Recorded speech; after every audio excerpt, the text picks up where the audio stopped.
Good evening, this is Rashad Mitchell coming to you live from my YouTube channel. Let's continue on my part series, The Week That Was. College Football History Review, the 1964 college football season. This is week 10. The games that were played on November 21st, 1964. Let's get into it. Penn State shut out Pittsburgh by a score of 28-0. Once dismal Penn State prospects ended with the Lions' fifth straight win, preserving school's cherished 26-year streak of winning seasons. The Lions fullback Tom Urbanek rushed for 170 yards on 20 carries and 2 touchdowns before leaving with third quarter injury. Into Urbanek's shoes stepped understudy fullback Dave McNaughton, who climaxed 84 yards fourth quarter drive with his own 1 yard touchdown run. Penn State defensive lineman Glenn Ressler led defense that negated Pittsburgh stars like quarterback Fred Mazarek made only 64 yards in total offense, and halfback Eric Crabtree rushed for only 10 yards on 10 carries. North Carolina beat Duke by a score of 21-15. With Wake Forest surprising NC State 27-13, Duke was in position to sneak back into the ACC title. Favorite North Carolina, however, took a 14-3 lead at halftime on touchdown run by halfback Ken Willard and 9 yard touchdown pass by quarterback Gary Black to end Bill Axel. Duke had gotten kicker Mark Caldwell 30-yard field goal late in the first quarter after it gained field position from punter Rod Stewart's 65-yard punt that died inches from North Carolina goal line. The Blue Devils charged the quarterback Scotty Glacken's 38-yard touchdown pass to end Chuck Drulis right after the second half kickoff to pull within 14-9. But North Carolina rebutted with halfback Eddie Kessler, 19 carries for Hill's record 172 yards rushing, dashing 65 yards to set up Willard's second touchdown of the day. Glacken's 8 yard touchdown pass, which in Dave Burdett plucked from two defenders at goal line, closed a 3 yard scoring trip, nearly all of it on Glacken's wing with 6:59 left to play. Now Glacken's 2-point pass attempt ended in pile of pale blue jerseys. Kessler and Willard pounded away until all but 25 seconds had expired from fourth quarter. Next, South Carolina beat Clemson 7-3. West Virginia upset number 9 Syracuse 28-27. As a Sugar Bowl bound, Syracuse was upset by unpredictable West Virginia, which copped its own Liberty Bowl berth. Orangemen enjoyed 21-7 halftime lead as touchdown twins halfback Floyd Little 96 yards rushing. Fullback Jim Nance had 163 yards rushing, did that act. West Virginia quarterback Alan McCoon completed 8 hook passes to end Milt Clegg, including third quarter touchdown. And fullback Dick Lethbridge ended 65-yard drive with a touchdown run early in the fourth quarter. Mountaineers led 22-21 after Nance put Orangemen back ahead 27-22. McCoon ignored his affinity for short passes and pitched winning 50-yard score to end Bob Dunley. Kentucky defeated Tennessee by a score of 12-7. Florida State beat Florida by a score of 16-7. Extending its habit of antagonizing foes with decorations on its uniforms, Florida trotted into enemy stadium with goal for 7 and blazing on jersey fronts. Referee was to Gators. Reference to Gators' desire to win 7 straight without loss in young series that had taken state government to dictate in 1958. Playing with gold Gator Bowl bid on the line, inspired Florida State struck first after early sparring.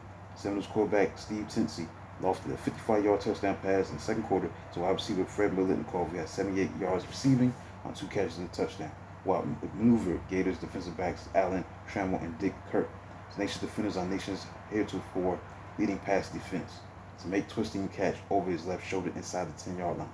Kicker Les Murdoch's 2 field goals of 24 yards after defensive back Howard Eller recovered fumble on second half kickoff. A 34-yard projected field pursuit to 13-0 lead early in the fourth quarter. The Gators, who had failed on first quarter chance at 1 yard line, finally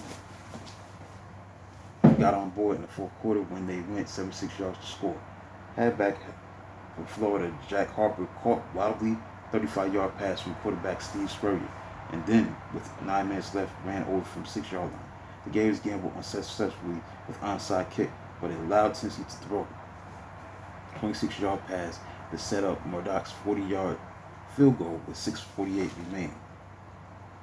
The battle of two top 10 teams, number 6 Michigan shut out number 7 Ohio State 10-0. Like Beach Boys line in their popular 1964 song, Don't Worry Baby, Michigan knew it had been building up inside of them for they don't know how long. Actually, Wolverines did know. Frustration of not beating Ohio State stretched back to 1959, and Michigan had thwarted Buckeyes only twice in the last 10 years. So neither team's offense went anywhere in early going. Wolverines defensive back Rick Vokes, stellar pass breakup, canceled games, won game's first break. Ohio State's fumble recovery at Michigan 29-yard line. Buckeyes had 2 chances in the second quarter as defensive end Tom Kiefuss snatched the fumble, but 4 plays later, kicker Bob Funk's field goal try was woefully short and hopped back out of the end zone to be down at the 1-yard line. So Michigan's punt out put Buckeyes at Wolverines' 33-yard line, but Ohio State went nowhere in 4 plays.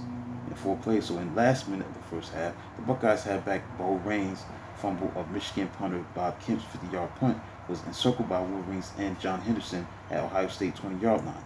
Michigan wingback Jim Detweiler slipped under pass route fakes of Henderson and tight end Ben Farabee for a 17-yard touchdown pass from quarterback Bob Timberlake.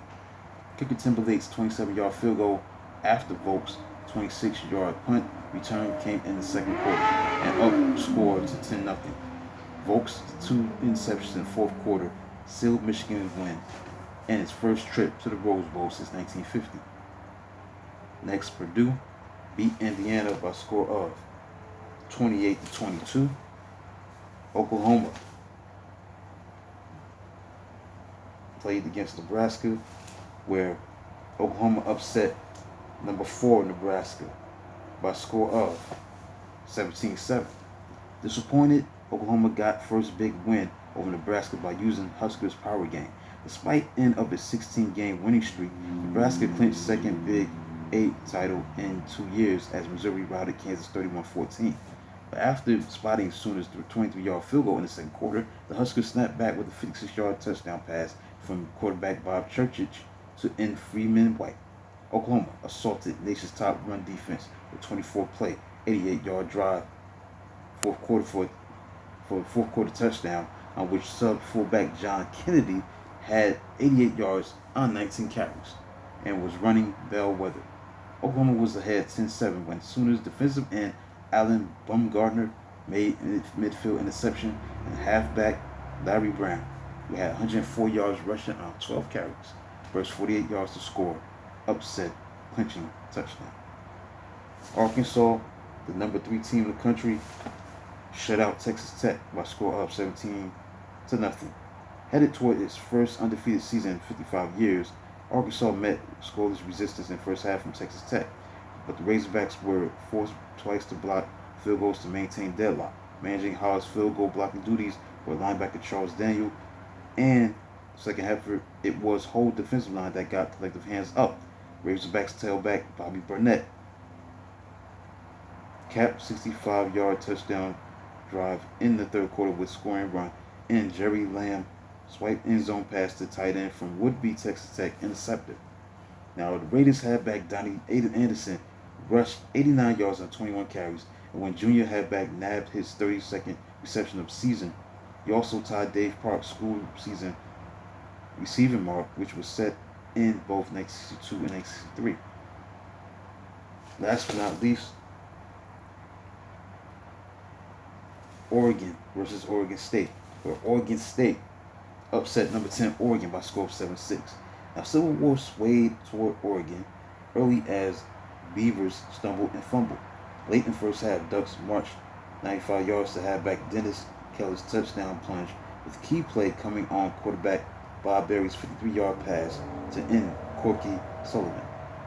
Oregon State defensive end Al East blocked kicker Herm Meister's conversion try, Oregon State defense took control in the second half behind star linebacker Jack Magdog Obilovich, defensive lineman Greg Hartman with 1:43 to go in the game. So the Beavers used good field position to go 41 yards to fullback Booker Washington's touchdown run and kicker Steve Clark's winning extra point. Next, it was on to Rose Bowl for Oregon State, its first Pasadena trip since January of 1957. So that concludes Week 10, the week that was for November 21st, 1964. The games that were played on that day, Week 10. Now it's time to get into the AP poll as of November 23rd. Notre Dame was number 1, number 2 was Alabama, number 3 was Arkansas, number 4 was Michigan, number 5 was Texas. Louisiana State was 6, 7 was Nebraska, number 8 Oregon State, number 9 Ohio State, number 10 Florida State. That concludes a look at the week that was. The games that were played on November 21st, 1964, Week 10. The games that were played during that week, the week that was college football history review, 1964 college football season. Week 10, the games that were played on November 21st, 1964. So that concludes this video. Please like and subscribe to the channel. Comment, do whatever you can to support the channel. This is Rashad Mitchell. I'll talk to you tomorrow as I do another video of this magnitude of this video. The week that was college football history review, the 1964 college football season. Until then, talk to you tomorrow.